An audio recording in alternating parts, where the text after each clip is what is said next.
दोस्तों ये है हमारी दुनिया का एक मशहूर देश इंडोनेशिया। वही इंडोनेशिया के जिसको आबादी के हिसाब से दुनिया का सबसे बड़ा मुस्लिम देश भी माना जाता है।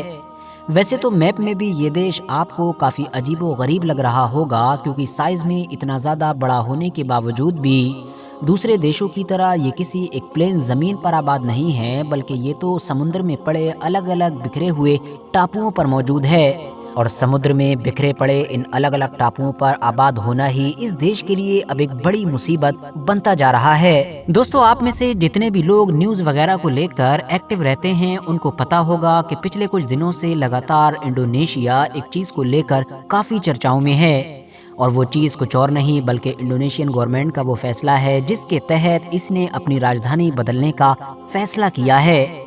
हाँ दोस्तों, आप लोग बिल्कुल सही सुन रहे हैं। मुझे पता है आप में से ज़्यादातर लोगों को ये अजीब लग रहा होगा और आप सोच रहे होंगे कि आखिर एक देश अपनी राजधानी कैसे बदल सकता है। आज के दौर में भी ये चीज़ कैसे मुमकिन हो सकती है, कहीं ये कोई पागलपन तो नहीं।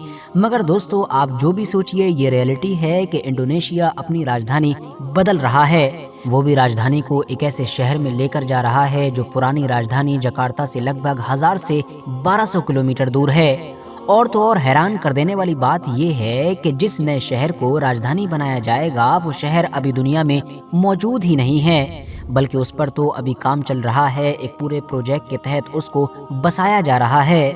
बाकी तमाम चीज़ों पर तो बात होगी ही, मगर सबसे पहला सवाल तो यही है कि आखिर इंडोनेशिया अपनी राजधानी बदल क्यों रहा है।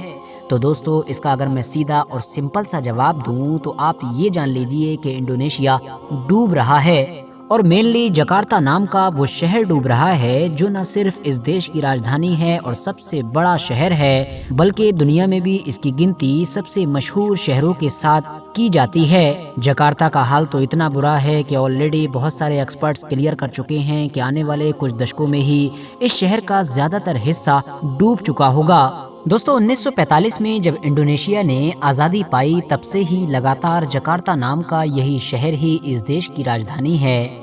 इस शहर में आज के दौर में लगभग 1 करोड़ 10 लाख से भी ज़्यादा लोग आबाद हैं। यही वजह है कि इसको दुनिया की सबसे घनी आबादी वाला शहर भी माना जाता है। जैसे ही देश आज़ाद हुआ था, यानी कि 8 से लगभग 70-75 साल पहले, तब से ही लगातार खतरे को भांपते हुए इस बात पर चर्चाएं शुरू कर दी गई थीं कि आखिर जकार्ता से राजधानी को ट्रांसफ़र किया जाए। मगर जब इतनी ज़्यादा आबादी वहाँ पर रहती है और हर एंगल से ये इंडोनेशिया की रीढ़ की हड्डी माना जाता है, तो फिर राजधानी बदलना इतना आसान भी नहीं था। इसीलिए कभी भी ये मुमकिन ना हो सका। मगर आखिरकार सन 2019 में गवर्नमेंट ने फैसला लिया और जनवरी 2022 में बड़ी नोकझोंक के बाद संसद के अंदर ये बिल पास कर दिया गया कि जिसके तहत अब इंडोनेशिया की राजधानी को जकार्ता से एक नए शहर के जिसका नाम नुसंतारा रखा गया है उसमें ट्रांसफ़र किया जाएगा। दोस्तों, जकार्ता के इतनी तेजी के साथ डूबने के पीछे जो सबसे बड़ी वजह है वो है हद से ज़्यादा ग्राउंड वाटर का इस्तेमाल करना। दरअसल जकार्ता में रहने वाले लोगों के पास किसी ऐसी पाइपलाइन का एक्सेस नहीं है कि जहां से वो साफ सुथरा और क्लीन वाटर इस्तेमाल कर सकें, ले सकें, बल्कि ज़्यादातर आबादी ग्राउंड वाटर पर रिलाई करती है। और इस ज़मीन के नीचे मौजूद पानी को ये लोग खुद ही अपने कुओं के ज़रिए से या फिर बोर वगैरह के ज़रिए से निकालते हैं। जैसे जैसे इस शहर की आबादी बढ़ती गई वैसे वैसे ग्राउंड वाटर पर भी लोड बढ़ता चला गया, क्योंकि ज़्यादा लोग तो ज़्यादा से ज़्यादा बोरिंग होने लगे। नतीजा ये हुआ कि जकार्ता, जो ऑलरेडी किसी स्ट्रॉन्ग फाउंडेशन पर नहीं है, यानी जिसके नीचे की ज़मीन कोई मजबूत वगैरह नहीं है, बल्कि वो तो समुद्र के किनारे एक बहुत ही कमज़ोर ज़मीन पर मौजूद है, वो अब बड़ी तेज़ी के साथ डूबने लगा। क्योंकि जैसे जैसे उसके नीचे से पानी निकाला जाने लगा वैसे वैसे ऊपर की ज़मीन नीचे जाने लगी, जिसका असर साफ तौर पर उसकी बिल्डिंग्स वगैरह पर भी दिखने लगा, क्योंकि वो भी नीचे जाने लगी या फिर कमज़ोर होकर गिरने लगी।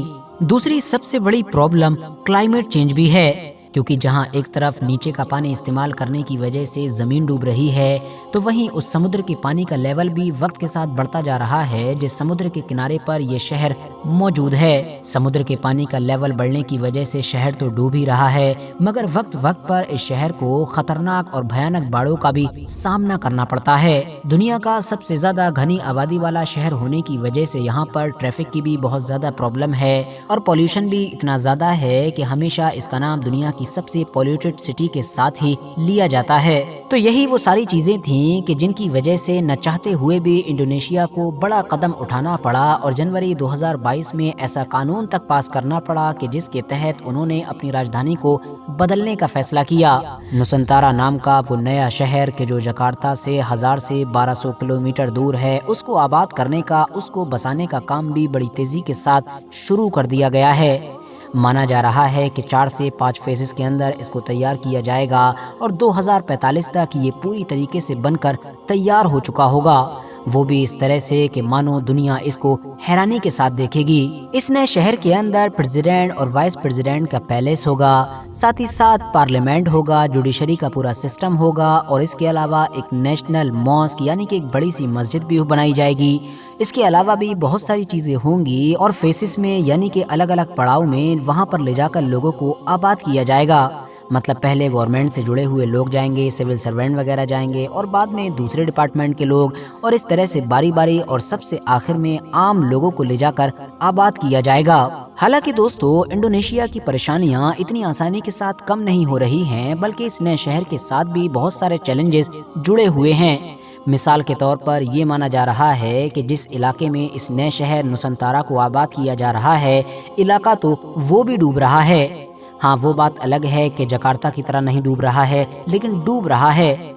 इसीलिए गवर्नमेंट की तरफ से ये दावा किया जा रहा है कि वो इस शहर को आबाद करते हुए ही इन तमाम चीज़ों का ख्याल रख रहे हैं कि इसको इस तरह से आबाद किया जाए, हर चीज़ को इसके ऊपर इस तरह से बनाया जाए ताकि ये डूबे ना, या फिर अगर डूबे तो तेज़ी के साथ ना डूबे। बाकी वहाँ के अपोजिशन की तरफ से लगातार गवर्नमेंट पर ये इल्ज़ाम तो लगाए ही जा रहे हैं कि ज़्यादा से ज़्यादा पैसा बर्बाद किया जा रहा है, कर्ज में डुबोया जा रहा है और साथ ही साथ इस नए शहर की वजह से एनवायरनमेंट को भी हद से ज़्यादा नुकसान हो रहा है। फिलहाल दोस्तों, आज की अपनी इस वीडियो को ख़त्म करने से पहले मैं आप लोगों से ये रिक्वेस्ट भी ज़रूर करना चाहूँगा कि आप लोग मेरा सेकंड चैनल कि जिस पर मेनली मैं न्यूज़ वगैरह कवर करता हूँ, उसको भी ज़रूर सब्सक्राइब करें। डिस्क्रिप्शन और कमेंट्स बॉक्स में लिंक मिल जाएगा। बाकी यूट्यूब पर साजिद ज़ुहैब लिखकर भी सर्च कर सकते हैं। ये वीडियो भी अगर पसंद आई हो तो वीडियो को लाइक करने के साथ साथ दोस्तों के साथ ज़रूर शेयर करें और इसी तरह की नॉलेजेबल और हिस्टोरिकल वीडियोस हमेशा देखने के लिए मेरे इस चैनल को भी ज़रूर सब्सक्राइब करें और साथ ही में बेल आइकन को प्रेस करना बिल्कुल भी ना भूलें।